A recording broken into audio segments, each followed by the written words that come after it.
Hey guys, welcome back to How to Build Your Layout from Start to Finish. Today we're talking about how to measure your curves, but before we do that I want to show you a few things.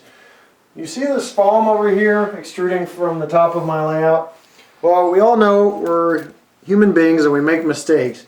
So whoever cut my foam board down at the local Menards basically didn't do it perfectly, so there are gaps when I put the pieces together. A good way to fill that up is with liquid foam. You can find it at Menards, Home Depot, Lowe's, places like that. And what it does is it's liquid, but when it's squirted out of its can, it turns into a solid after some drying time. So I squirted it all the way into all the gaps here, and as you can see, I've left some of it still on top so I can demonstrate how we cut this off. Basically all we do is you get layer with your foam here, and you cut the foam that's extruded from the top. Now I'm at a distance here, so it's not going to be perfect, but when I get closer I can get more even with my foam, or I could even sand it down if I had to. But that's basically how that works, and it fills in all the gaps, so that way when it comes time to do ground foam, paint the foam that's already laid down, it'll have a nice smooth surface, an even surface, without any gaps. And then later we can cut out lakes and things like that, valleys, stuff like that. But that's how that works. Now another thing I want to talk about is laying your roadbed. Here I've laid my roadbed, and when I showed you guys in the video last time, I forgot to tell you that you need to nail this down. Now what I've got here is wire nails, 3/4 inch, once again pick up at any of your home improvement stores, and you just nail that down into the cork board, the roadbed, and it'll hold it in and hold it in place. Of course, like I mentioned on the last video, you're lining it up with your lines that you drew when you converted your track plan onto your actual layout. Another thing I want to show off to you real quick is my double crossover. We don't talk about double crossovers much, but what we have here is a cork board, the roadbed that I've basically left in pieces without breaking it up to where it's got a little slope on the end. I've left it square because when it comes in the box it's like this, leaving it square on the outside, and you rip it apart to make it your roadbed like so. But what I've done is left it the way it was, cut it to where it would fit under my double crossover. Now the double crossover from center rail to center rail is 2 inches. So I had to make some adjustments because it was 3 inches here, so I had to curve it in. The easiest way for me to do that was just start from the 3-inch line and mark a 2-inch line where the double crossover measurements would make the double crossover fit, and draw a line with a straight edge straight to it, and then follow the cork board, the roadbed center line, straight to it. So that's simple. Now it's basically coming into the double crossover and then going back out by the end of the module, which is the goal. Why did I do it by the end of the module? Because the modules are meant to be interchangeable. If I want to take this out and put it somewhere else, I could do that because it's now back to 3 inches, just like the rest of my modules are. Okay, so we've covered that, but the most important thing I want to cover today is how to do your curves on your layout. Now if you've got an oval layout like mine, you've got to measure your curves. There's a couple different ways of doing that. I know somebody's going to come out and say that there's another way, which there is. This way I think is the easiest to do, so I'm going to demonstrate it.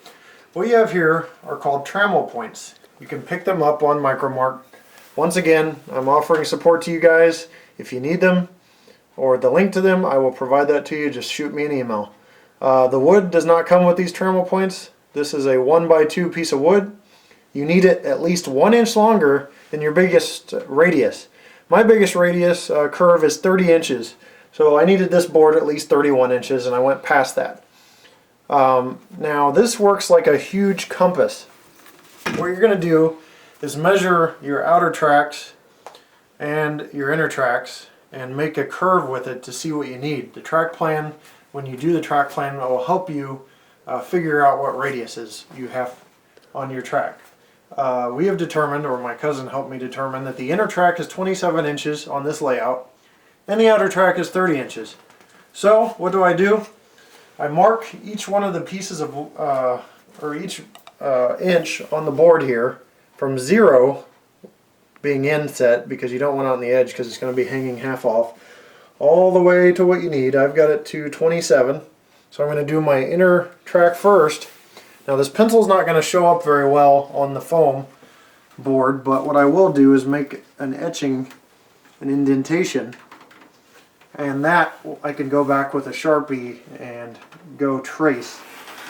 And all I'm doing here is kind of ripping up the foam board a little bit, but it really doesn't matter because it's going to be under track. And drawing the circle with this gigantic compass type to the other inner track here.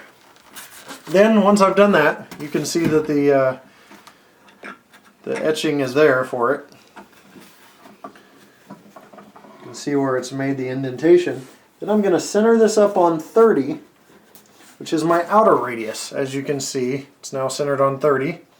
These are just little clamps. I'm going to take and set down in my center point.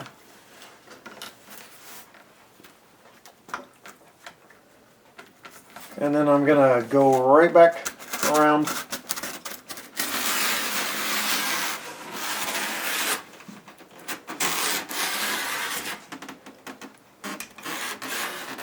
With the second. Now if you do this right, it's going to line up perfectly with your track. Now all it takes is the correct measurements. Make sure you've got your measurements correct. You want to make your center point 27 inches. You know, you have your trammel, so go ahead and mess around with it so you match it up to where it's 27 inches from the inner and 30 inches from the outer, which if you do the 27 inches from the inner, the outer will take care of itself. And then you also want it to line up with the point on which you're going to start having straight track.